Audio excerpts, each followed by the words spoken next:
Bonjour, dans cette vidéo, nous allons voir les identités trigos. Le déroulement de la vidéo, c'est on va voir les rapports trigonométriques, ensuite on va voir les identités de Pythagore, ensuite on va voir la périodicité des fonctions, puis la parité. Et pour bien réussir ce type de matière, c'est vraiment avec la pratique que ça se fait. C'est avec la pratique qu'on peut vraiment apprendre à voir immédiatement et reconnaître. Donc, les meilleurs conseils pour ça, c'est de faire le plus d'exercices possible. Donc pour commencer avec les rapports trigonométriques, ici on a trois que nous connaissons déjà. Donc ici on a notre triangle rectangle. Ce qu'on va faire, c'est qu'on va juste on a notre angle θ. Puis on sait que nous avons l'hypoténuse, la cathète opposée et la cathète adjacente à l'angle θ. Nous connaissons sinus de θ. Nous savons que c'est l'opposé sur l'hypoténuse. Nous connaissons aussi cos de θ, que c'est l'adjacente sur hypoténuse. Et finalement, on connaît que tangente de θ, ça revient à l'opposé sur l'adjacente. Et aussi, on sait que la tangente, alors, c'est aussi sinus de θ sur cos de θ. Et là, trois autres identités vont surgir. Donc là, on se demande c'est qu'est-ce qui se passe si on inverse.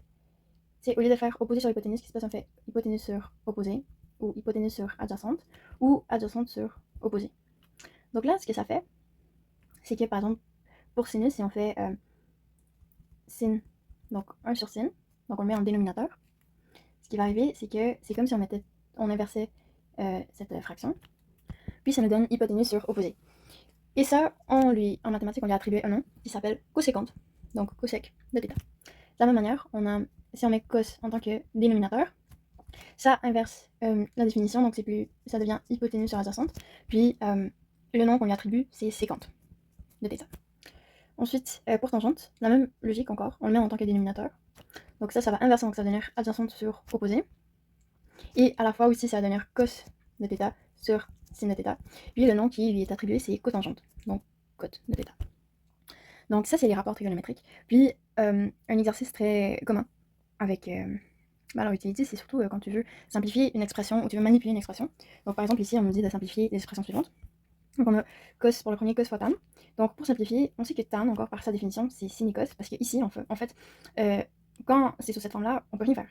Mais on sait que si on regarde toutes les définitions, tout finit par être une version de sin et cos. On peut écrire tout à la base de sin et cos.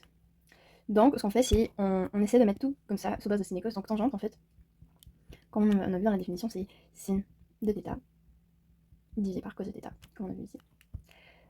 Et ici, ça revient à faire cos de θ fois sin de θ, tout ça divisé par cos de θ, les cos vont s'annuler, puis ça nous laisse avec sin de θ. De la même manière ici, donc on a sin de θ fois cot de θ.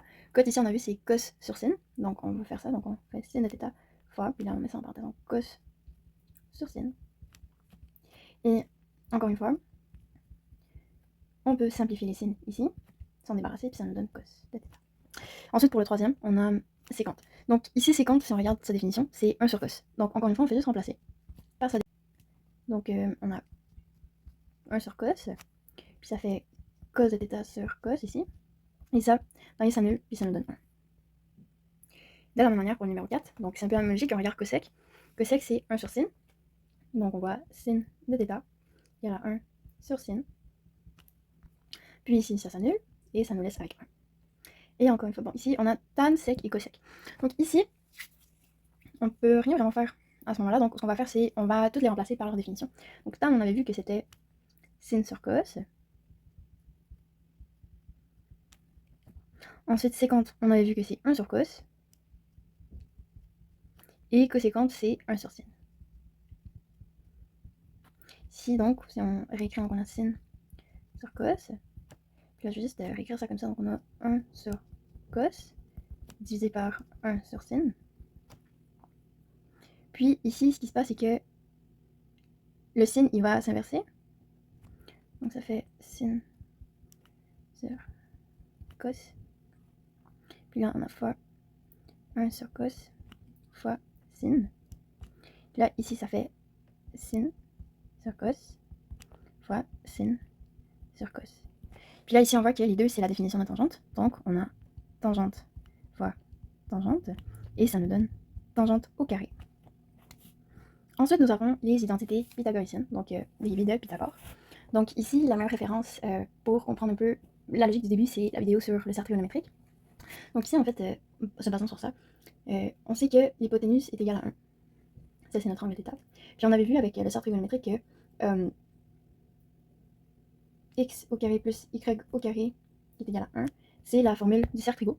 Puis à la fois aussi, on a vu que si on fait notre rapport trigonométrique, lui on appelle ça x et lui on appelle ça y, on a vu que le sin de θ c'était égal à y sur 1 qui est égal à y. Puis on a vu que cos de θ c'était égal à x sur 1 qui est égal à x.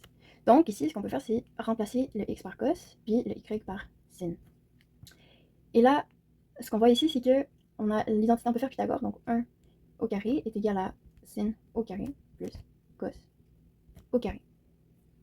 Puis ici, bon, 1 ça reste 1, même s'il est au carré. Voilà. Puis ici, ensuite, ce qu'on peut faire, c'est jouer un peu à isoler. Donc si maintenant on isole sin, on obtiendrait sin au carré. Puis là, ce qu'on ferait, c'est passer cos de l'autre côté, donc c'est égal à 1 moins cos au carré. Et de la même manière, si on veut isoler cos, c'est exactement la même chose, mais à la place du cos sin ici. Voilà. Donc ça, c'est la première identité, donc ça vient vraiment de ça ici. Ensuite, ce qui se passe, c'est qu'on va répliquer ici notre triangle rectangle de tantôt. On va recopier notre identité du début. Puis on va dire, oh mais qu'est-ce qui se passe si on divise tout par cos? Donc ce qu'on fait, c'est on va tout diviser par cos. Donc on va faire ça diviser par cos. On va diviser par ça cos. Au carré en passant, au carré, tout au carré. Et on divise ça par cos au carré. De la même manière, on divise tout ça par cos ici. On divise par cos. Et on divise par cos. Donc là ici, ce qui se passe, c'est que si on effectue le calcul, donc 1 sur cos au carré, on avait dit que c'était 50. Ici, on va garder le carré. On a dit que sin au carré sur cos, c'est tangente, et on va garder le carré, donc ça fait tan au carré. Puis cos sur cos, donc cos au carré sur cos au carré, ça va nous donner 1. Et donc on peut remplacer ici, donc sin sur cos, on peut remplacer ça par tan. Ici cos sur cos, on peut remplacer ça par 1. Puis 1 sur cos, on peut le remplacer ici par 50. Voilà, donc ça c'est la deuxième identité de Pythagore. Et ici, si on veut isoler par exemple le tan, on peut dire que tan est égal à, on passe le 1 de l'autre côté, donc ça fait moins 1. Puis si on veut isoler le 1, donc 1 est égal à sec au carré moins tan au carré.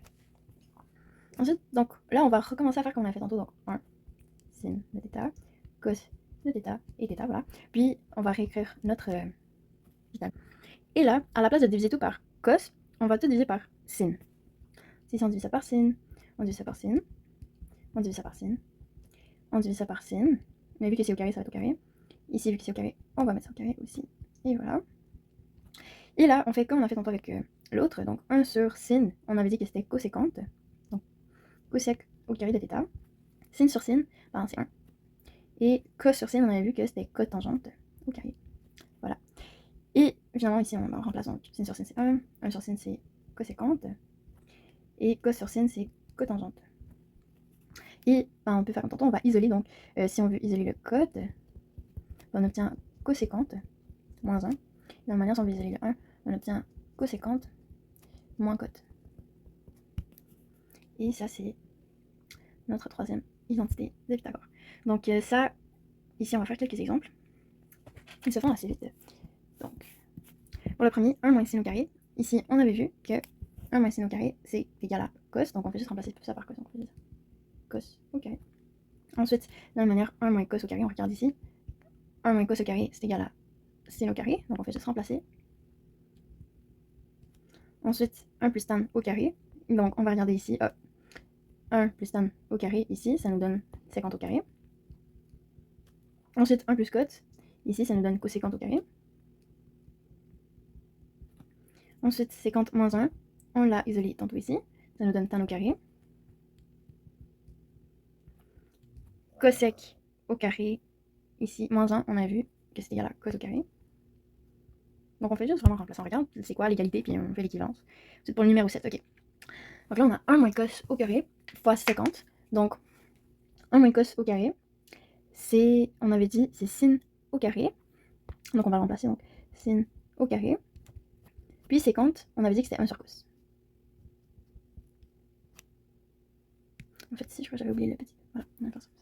Et là, ce qu'on va faire, c'est, on va juste mettre ça un sur l'autre.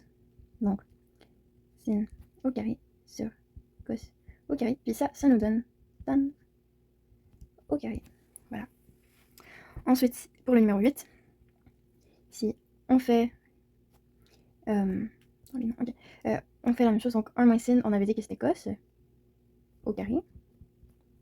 Et séquente, c'est cos sur 1. Puis là, on les met ensemble, donc cos au carré sur cos. Et ici, le carré, il va s'annuler avec le cos en bas, puis ça nous laisse cos. Voilà. Ensuite, pour le numéro 9, donc on voit on a 1 plus tan au carré et 1 moins sin au carré. Donc 1 plus tan au carré, on a vu c'est séquente au carré. Puis ensuite 1 moins sin au carré, on a vu que c'était cos au carré. Puis on sait que sec, c'est 1 sur cos. Puis là, bon, eux, ils vont s'annuler, donc ça nous laisse avec 1. Donc ici, on va voir la périodicité. Donc par périodicité, ce qu'il va dire, c'est combien de... Bah, vu qu'on sait qu'une fonction trigonométrique, c'est une fonction périodique. Donc ça veut dire que, comme on peut observer ici, il peut y avoir plusieurs points où la même valeur de y se répète. Donc, par exemple, avec une autre couleur, ici, cette valeur se répète. Ou par exemple, ici, cette valeur se répète. Et donc, ce qu'on voit, c'est que, on l'écrit comme ça, là, la définition, c'est par exemple sinus de l'angle, plus ou moins 2πn, ça va nous donner le sinus de l'angle. Parce que, comme on voit ici, par exemple, avec les points jaunes, ça se répète, c'est le même, ça revient parce que la valeur y sera la même, peu importe la valeur de l'angle qu'on va avoir. Donc, c'est ça qu'il veut dire. Donc, ce qu'on fait, c'est que quand on voit un angle, on essaie d'enlever le plus de 2π qu'on peut y enlever pour trouver la valeur de x. Donc, par exemple, ici, on a sin de 3π. Donc, on pourrait dire que sin de 3π, c'est pi plus 2π. Et donc, ça, on peut l'enlever, donc ça nous revient à sin de pi. Et ici, on peut voir sin de pi, c'est 0. De la même manière, sin de moins 4π. Donc ici, moins 4π, c'est 2 fois pi. Donc on pourrait dire que c'est 0 moins 2π fois 2. Parce que c'est 2 fois le pi. Puis, donc on peut enlever cette partie ici, puis je vais dire que c'est sin de 0. Et ça nous donne 0. Donc de la même manière pour la fonction cos. Donc, on dit la même chose. Donc, cos de notre angle, plus ou moins 2πn, ça va nous donner cos de le même angle, parce que c'est la même valeur. Donc ici, dans l'exemple, par exemple, cos de 5π, donc on va dire que c'est cos de pi plus 4π. 4π, on sait que c'est 2 fois. Donc c'est 2π fois 2. Donc ça revient à cos de pi. Ça, on sait que c'est moins 1. Ici, aussi, donc cos de 20π. Donc ça revient à dire cos de 0 plus. Puis là, 20π, c'est 10 fois 2π. Donc fois 10. Donc ça revient à dire cos de 0. Puis cos de 0, ça nous donne 1. Finalement, on a la parité. Donc ici, ce qu'il veut dire, c'est...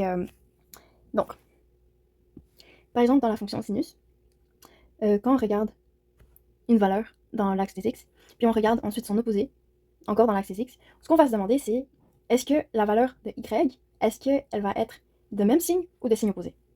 Donc ici, pour la fonction sinus, si on regarde ici, donc pi sur 2, c'est positif, ça nous donne 1, positif. Puis si on regarde pour moins pi sur 2, ici, ça nous donne moins 1, et c'est négatif. Donc ici, comment on va l'écrire? C'est sin de moins x, c'est égal à moins sin de x. Bah, ça revient à la même chose, dire, par exemple, sin de pi, c'est 1, donc si on fait sin de pi fois moins 1, ça donne la même chose que si on faisait pi sin de moins pi. Ouais. Et donc, ce qu'on dit de parité, ça veut dire que la fonction sinus, elle est impaire. Voilà, impaire. Et c'est justement à cause de la définition qu'on a mis ici. Donc, il y a ici des exemples qu'on va faire rapidement. Donc, par exemple, si on demande sin de moins pi, ce qu'on fait, c'est on sort le moins, donc sin de pi sur 2. Puis ici, on sait pi sur 2, c'est 1, donc c'est moins 1, puis ça donne moins 1. Est-ce que c'est vrai? Oui, parce que moins pi sur 2, c'est égal à moins 1 ici. Et on peut faire la même chose ici, c'est la même logique, donc on sort le moins. Ensuite, on peut taper sur la calculatrice, sin de pi sur 6, ça nous donne moins une demi. Puis ça ici, ça nous donne moins une demi. Puis on peut vérifier parce que pi sur 6, c'est environ par ici. Et moins pi sur 6, c'est environ ici. Donc effectivement, c'est l'opposé de l'autre. Et nous allons voir pour le cas de cos. Donc pour le cas de cos, ce qu'on fait, c'est on regarde par exemple les angles ici. Puis encore une fois, on va regarder leur valeur de y. Puis on va se demander ici s'ils vont être de même signe ou pas. Donc par exemple pour pi ici, on a vu c'est négatif. Pour moins pi, son opposé, c'est aussi négatif. Donc, on va dire que la fonction de cosinus, elle est paire. Ça veut dire que peu importe l'opposé de la valeur que nous avons en tant qu'angle, la valeur y qu'on va obtenir va être du même signe. Donc, on écrit ça comme ça. Cos de x, cos de moins x est égal à cos de x. Donc, on va avoir les mêmes valeurs. Donc, par exemple, ici, cos de moins pi, ça va être égal à cos de pi. On peut juste se débarrasser du moins. Puis, on sait que cos de pi, c'est 1. De la même manière, pour cos de moins 3 pi sur 4, on ne fait que se débarrasser du moins. Puis, cos de 3 pi sur 4, ça nous donne moins 2 sur 2. Moins 2 racine de 2. Voilà. Et pour finir, pour la tangente, on va vérifier la même chose. On va prendre deux valeurs. Soit, mettons, la valeur pi sur 4 et la valeur moins pi sur 4. Puis, donc on va prendre ces deux angles-là. Et on va regarder leur valeur de y, comme le suit. Puis, on voit que, comme le cas de sinus, ça revient à l'opposé. Donc, comme on avait dit, avec sinus, la fonction sinus est impaire. Donc, la fonction tangente est impaire aussi. Voilà. Donc, comment on va l'écrire? C'est exactement comme on avait fait avec sinus. On va dire tan de moins x, ça va nous donner la même chose que si on sortait le moins. Donc, par exemple, si on a tan de moins pi sur 4, donc ici, on va juste sortir le moins. Donc, on a pi sur 4. On va garder le moins. Et tan de pi sur 4, c'est 1. Donc, ça nous donne moins 1. De la même manière, pour tan de moins pi sur 6, on ne fait que sortir le moins.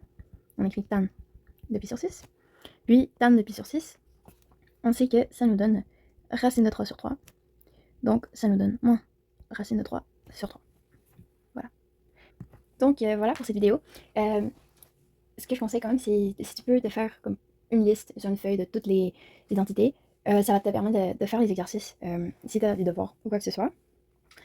Autrement, ben, j'espère que cette vidéo ait pu aider. Elle était quand même assez rapide, mais aussi le sujet en tant que tel, c'est juste connaître tes identités pour les remplacer. Donc, c'est pas mal ça. N'hésitez pas à vous abonner à ma chaîne. Et si vous connaissez un ami ou une amie qui pourrait bénéficier de cette vidéo, ben, n'hésitez pas à lui envoyer. Puis, autre que ça, ben, si vous avez d'autres sujets que vous aimeriez que j'explique, n'hésitez pas à l'écrire dans les commentaires. Et c'est ça. Donc, au revoir.